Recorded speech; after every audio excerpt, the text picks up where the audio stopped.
Halo sobat semua, ketemu lagi dengan saya Titi Anggraini di YouTube channel Titi Anggraini. Nah, dalam kesempatan kali ini saya ingin membahas sedikit tentang wacana penundaan pemilu yang beberapa hari lalu disampaikan oleh Ketua Umum Partai Kebangkitan Bangsa Muhaimin Iskandar. Nah, statement dari Pak Muhaimin Iskandar ini merupakan kelanjutan dari pernyataan Menteri Bahlil yang juga menyebutkan hal yang sama dan dilandasi oleh juga pertimbangan yang sama, adanya permintaan dunia usaha untuk memastikan stabilitas pertumbuhan ekonomi atau menjaga konsistensi pertumbuhan ekonomi di tengah masa pemulihan ekonomi yang terdampak pandemi COVID-19. Katanya sih karena kita sedang recovery ya, supaya recovery atau pemulihan ekonomi ini tetap berjalan baik, maka pemilunya ditunda saja. Berarti kan mengasumsikan ya bahwa pemilu itu bisa mempengaruhi kondisi ketahanan ekonomi kita. Nah, kita akan coba kaji bersama. Saya ingin mengulas sedikit tentang hal ini sehingga kemudian bagaimana sih peluang untuk penundaan pemilu ya dari sisi regulasi dan konstitusi kita. Saya ingin perlihatkan sedikit gitu ya. Nah, jadi saya riset-riset kecil tentang bagaimana dampak pemilu terhadap ekonomi, lalu ketemu dengan tulisan di Management Study Guide yang judulnya How Election Impact the Economy yang ditulis oleh Prachi Juneja. Nah, di tulisan ini ada beberapa dampak pemilu terhadap ekonomi yang diuraikan penulis. Pertama, peningkatan utang nasional yang diambil oleh pemerintah untuk membantu pembiayaan pemilu. Yang kedua, adanya pengurangan pajak untuk meningkatkan popularitas. Ketiga, adanya para industrialis dan pengusaha yang berusaha menghindari pengambilan keputusan penting selama tahun pemilu. Hal ini karena perubahan dalam pemerintahan juga dapat berarti perubahan dalam prioritas pemerintah. Nah, ini berkaitan dengan komitmen bisnis berarti ya, ditahan-tahan dulu nih, jangan-jangan nanti pemerintahan yang baru justru tidak mendukung bisnis yang akan dia lakukan. Jadi kepentingannya itu kepentingan bisnis para pengusaha begitu. Yang berikut, masa pemilu ditandai dengan peningkatan belanja oleh masing-masing parpol. Banyak uang tiba-tiba diambil dari rekening bank dan dilepaskan ke pasar. Hal ini kemudian dapat berdampak pada peningkatan inflasi. Selanjutnya fokus pada konsumsi langsung sehingga pengeluaran jangka panjang seperti proyek infrastruktur itu menjadi terhambat. Hal ini menyebabkan pertumbuhan ekonomi yang lebih lambat. Kita beberapa punya proyek infrastruktur besar ya, dan yang paling besar itu ya pemindahan ibu kota pastinya. Dan yang terakhir, tidak semua industri menghadapi dampak negatif pemilu. Untuk beberapa industri dampaknya sangat positif. Misalnya perusahaan yang menyediakan peralatan sewa untuk menyelenggarakan acara, pengadaan alat peraga, dan perlengkapan kampanye industri media dan penyiaran juga lain-lain gitu ya. Nah, ini menurut Prachi Juneja dalam artikel yang berjudul How Election Impact the Economy. Jadi memang ada dampaknya begitu ya, walaupun kemudian ada dampak yang lebih pada pengambilan keputusan yang sifatnya itu pertimbangan bisnis gitu. Nah, sementara kan pemilu ini adalah agenda rutin tahunan sebagai aktualisasi kedaulatan rakyat, di mana rakyat diberikan hak untuk menentukan siapa pemimpin yang akan dia pilih. Tentu kalau dengan pertimbangan kita sebagai rakyat, pasti akan memilih pemimpin yang punya program ekonomi baik dan pasti akan membawa Indonesia ke arah yang lebih baik. Sebagai warga negara ya, tentunya kita tidak akan memilih pemimpin yang tidak punya paradigma ataupun kemudian kemampuan untuk membawa Indonesia ke arah yang lebih baik. Nah, yang berikut saya juga ingin melihat bagaimana sih konstruksi regulasi kita ya soal penundaan pemilu.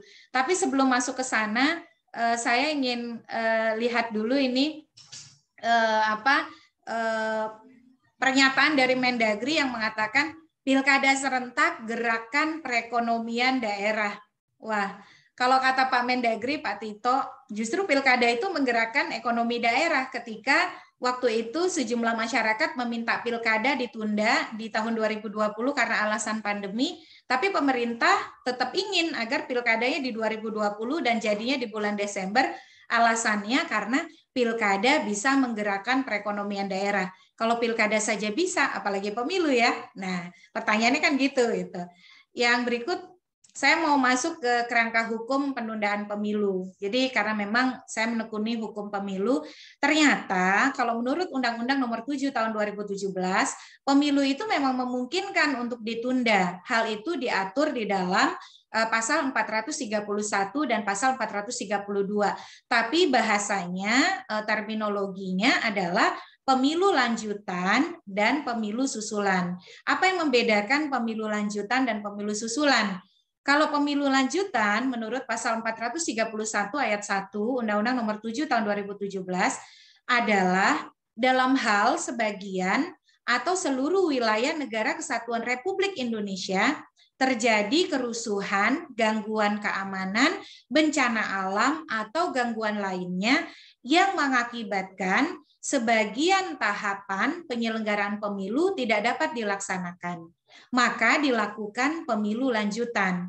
Sementara kalau pemilu susulan itu sama dalam hal di sebagian atau seluruh wilayah negara kesatuan Republik Indonesia terjadi kerusuhan, gangguan keamanan, bencana alam, atau gangguan lainnya yang mengakibatkan seluruh tahapan penyelenggaraan pemilu tidak dapat dilaksanakan, maka dilakukan pemilu susulan. Jadi bedanya kalau pemilu lanjutan hanya sebagian tahapan pemilu yang tidak dapat dilaksanakan sehingga pemilunya ditunda.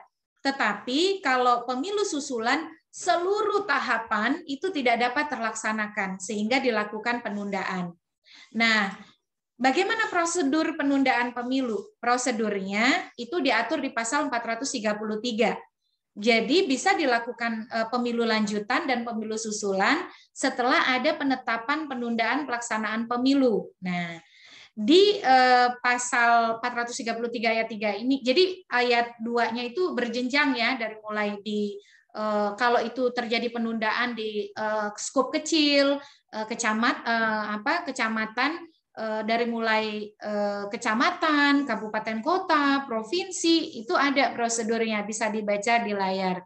Atau kemudian kalau yang terjadi penundaan itu karena berdampak yang lebih besar gitu ya, di ayat 3, dalam hal pemilu tidak dapat dilaksanakan karena tadi gangguan keamanan, kerusuhan, bencana alam, tidak dapat dilaksanakan akhirnya di 40% jumlah provinsi dan 50% dari jumlah pemilih terdaftar secara nasional tidak dapat menggunakan haknya untuk memilih, maka penetapan pemilu lanjutan atau pemilu susulan dilakukan oleh Presiden atas usul KPU.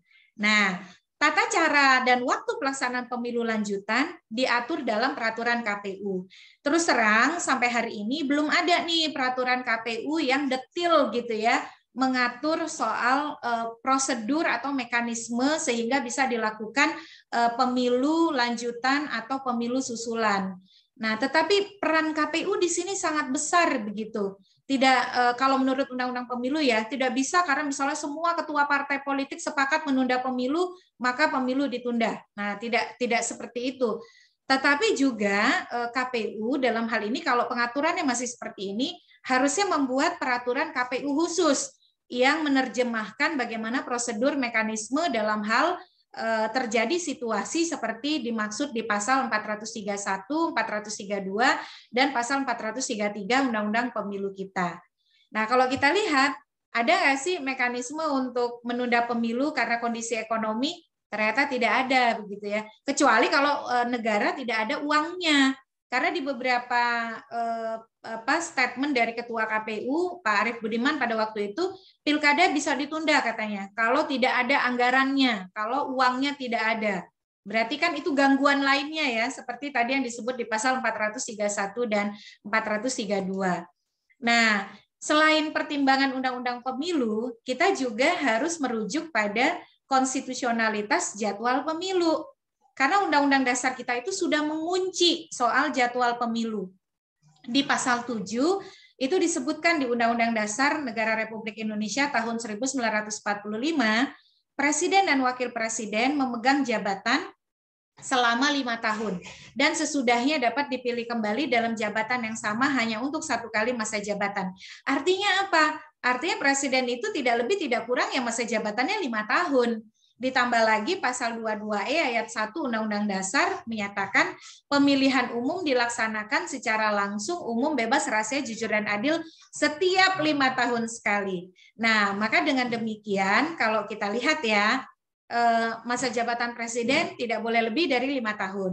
Pemilunya harus setiap 5 tahun. Artinya ya harus pemilu ketika presiden sudah berakhir masa jabatannya. Apalagi ada putusan MK nomor 55 tahun 2019 bahwa pemilu presiden, DPR, DPD itu wajib serentak. Artinya kalau sudah 5 tahun presiden harus dipilih kembali lewat pemilu, di saat yang sama DPD dan DPR pun harus ikut pemilu. Nah, berarti disinilah konstitusi sudah mengunci keberkalaan atau kereguleran pelaksanaan pemilu presiden harus dalam 5 tahun sekali, juga DPR, DPD sesuai dengan pasal 7 dan pasal 22E ayat 1. Nah, akhirnya kesimpulannya ya sobat semua, kalau dalam kajian hukum pemilu, pertama, tidak dikenal terminologi penundaan pemilu karena alasan pertimbangan menjaga stabilitas ekonomi. Itu tidak ada tuh. Dan saya coba riset, dicari di negara-negara lain, kok ya tidak ketemu juga gitu ya. Yang kedua, semua pihak, khususnya pejabat publik, mestinya menjaga budaya berkonstitusi dengan konsisten serta berkomitmen penuh dalam melaksanakan agenda demokrasi yang telah digariskan Undang-Undang Dasar secara tegas. Terakhir, dengan telah diputuskannya hari pemungutan suara pemilu 2024, yaitu 14 Februari 2024, hari Rabu, semua pihak seharusnya menghentikan narasi Presiden 3 periode ataupun penundaan pemilu. Selain kontraproduktif dengan berbagai persiapan pemilu yang sudah dilakukan, juga dapat memberikan citra buruk kinerja demokrasi Indonesia di mata internasional. Selain juga bisa memperburuk polarisasi disintegratif di tengah masyarakat yang sudah mengalami kemerosotan civic culture akibat Pilpres 2019.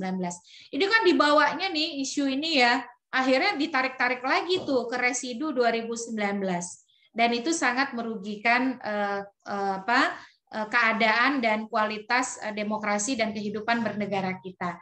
Jadi begitu sobat semua, ini ulasan pendek saja ya, karena saya agak gemes gitu ya, karena memang dikiranya kan setelah ada keputusan dari KPU yang menyatakan bahwa pemungutan suara pemilu akan berlangsung pada hari Rabu 14 Februari 2024, mestinya pihak-pihak berkomitmen untuk menjaga agar pemilu bisa terselenggara sesuai dengan keputusan yang sudah diambil. Tapi ternyata masih ada godaan-godaannya nih. Tugas kita tentu saja sebagai publik ya, memastikan kehidupan bernegara kita tetap berjalan sesuai konstitusi, dan tentu saja kita semua saling menjaga, mengingatkan dalam hal ada upaya untuk misalnya mengambil hak-hak yang sudah menjadi ketentuan konstitusi, hak kita untuk memilih presiden, anggota DPR, DPD melalui pemilihan umum. Demikian ulasan kita kali ini. Sehat selalu, tetap jaga kesehatan, protokol kesehatannya dipatuhi karena kita belum terbebas dari situasi pandemi. Sehat selalu ya. Wassalamualaikum warahmatullahi wabarakatuh. Jumpa lagi.